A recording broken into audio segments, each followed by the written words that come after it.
Intro.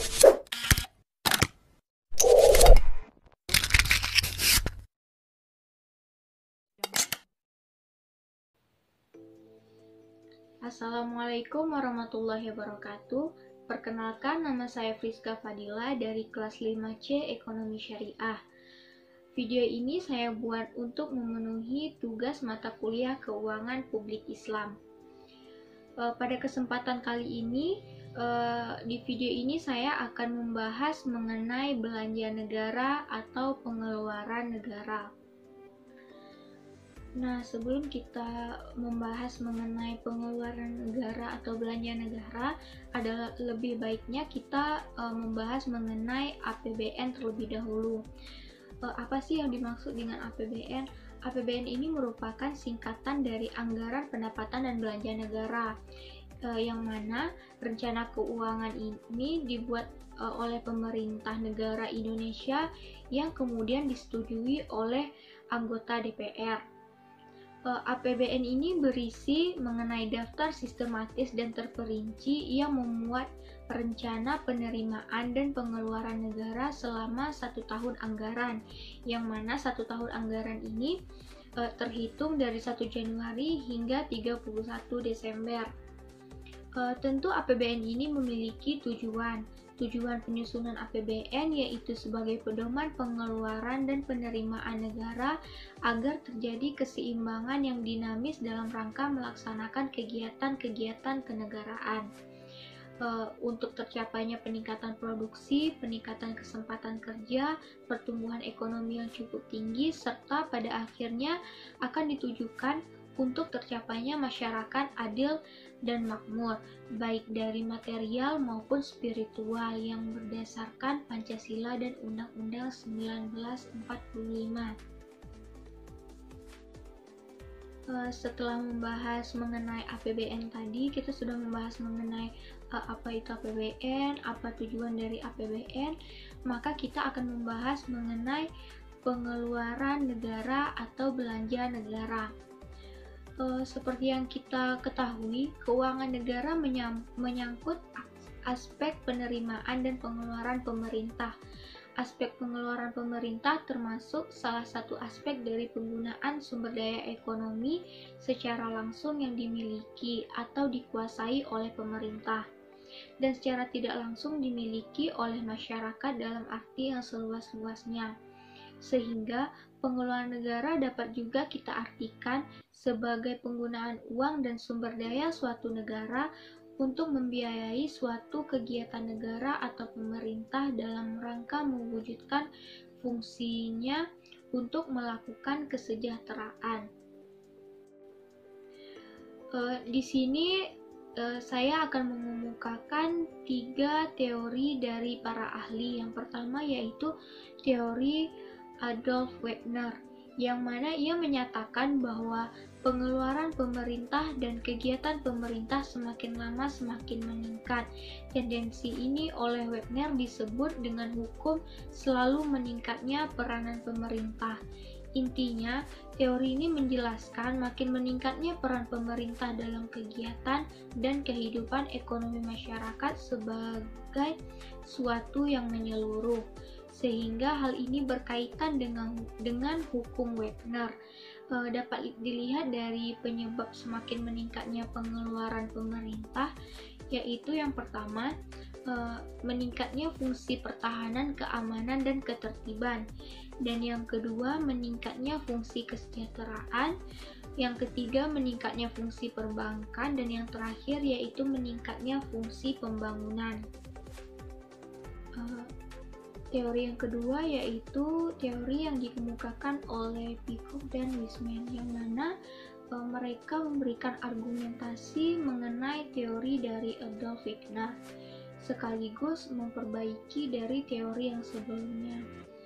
Dengan ditemukannya kelemahan dari teori Wegner, di sini mereka menemukan tiga kelemahan dari teori sebelumnya, yang mana yang pertama, teori Wagner didasarkan atas teori kenegaraan.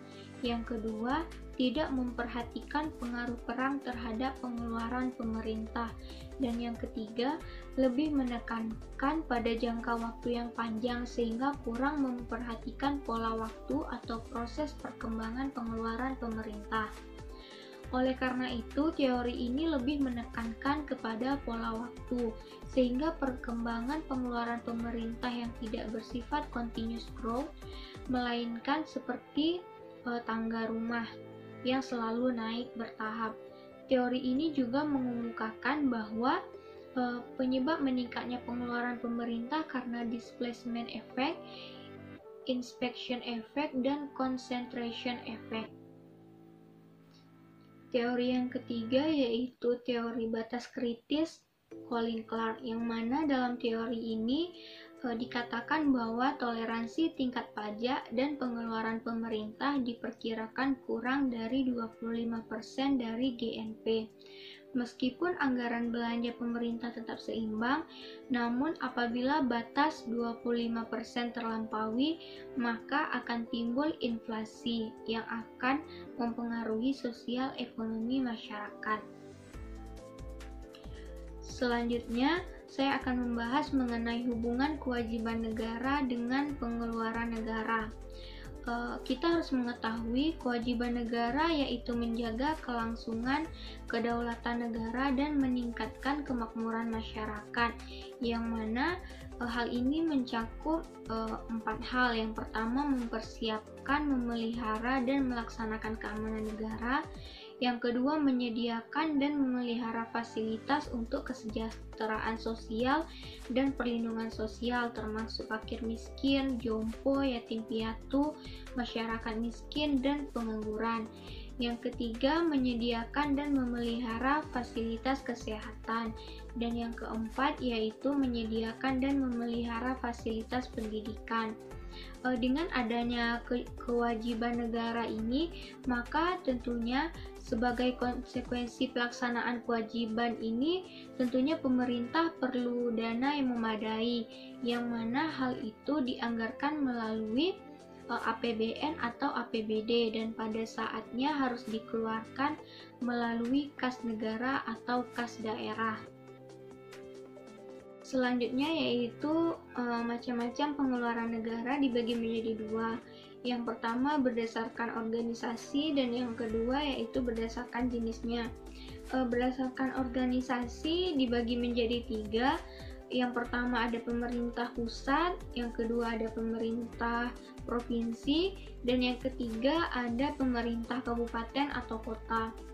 Sedangkan berdasarkan jenisnya dibagi menjadi 5. Yang pertama yaitu pengeluaran investasi. Di sini pengeluaran investasi maksudnya pengeluaran yang ditujukan untuk menambahkan kekuatan dan ketahanan ekonomi di masa yang akan datang. Contohnya pengeluaran untuk pembangunan jalan tol, untuk pembangunan pelabuhan, pembangunan bandara, satelit, peningkatan kapasitas SDM, dan masih banyak contoh yang lainnya.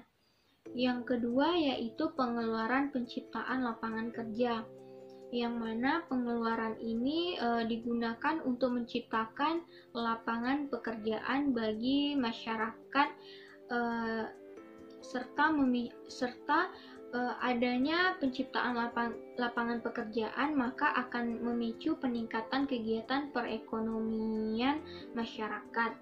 Yang ketiga yaitu pengeluaran kesejahteraan rakyat, yang mana pengeluaran ini mempunyai pengaruh langsung terhadap kesejahteraan masyarakat. Pengeluaran yang akan membuat masyarakat menjadi bergembira, contohnya pengeluaran untuk pembangunan tempat rekreasi, pemberian subsidi, pemberian bantuan langsung tunai, bantuan korban bencana, dan masih banyak contoh-contoh yang lainnya. Yang keempat yaitu pengeluaran penghematan masa depan. Pengeluaran ini tidak memberikan manfaat langsung bagi negara. Namun bila dikeluarkan saat ini akan mengurangi pengeluaran pemerintah yang lebih besar di masa yang akan datang.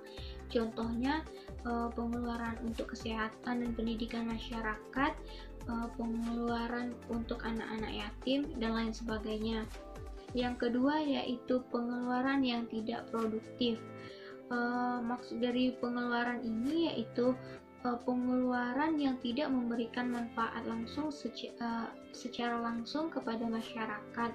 Namun hal ini diperlukan oleh pemerintah untuk dilakukan.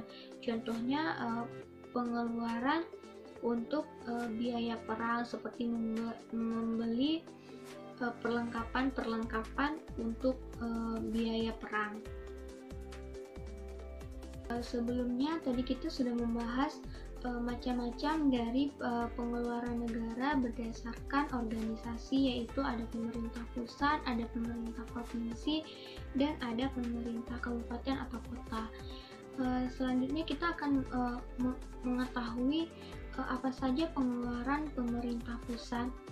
Dalam APBN, pengeluaran pemerintah pusat dibedakan menjadi 4. Yang pertama yaitu pengeluaran untuk pembiayaan, yang kedua ada pengeluaran untuk obligasi pemerintah, yang ketiga pembiayaan pokok pinjaman luar negeri, dan yang keempat yaitu pembiayaan lainnya. Selanjutnya yaitu ada pengeluaran dari pemerintah provinsi. Dalam APBD provinsi, pengeluaran negara dibedakan menjadi beberapa bagian. Yang pertama yaitu bagian hasil pendapatan ke kabupaten atau kota atau desa, yang terdiri dari yang pertama ada bagi hasil pajak ke kabupaten atau kota, yang kedua bagi hasil retribusi ke kabupaten atau kota, yang ketiga bagi hasil pendapatan lainnya.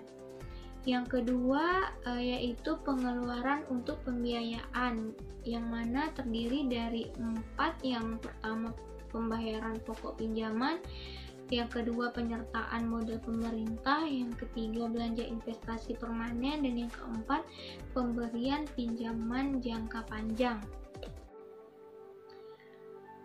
Yang ketiga yaitu pengeluaran pemerintah kabupaten atau kota.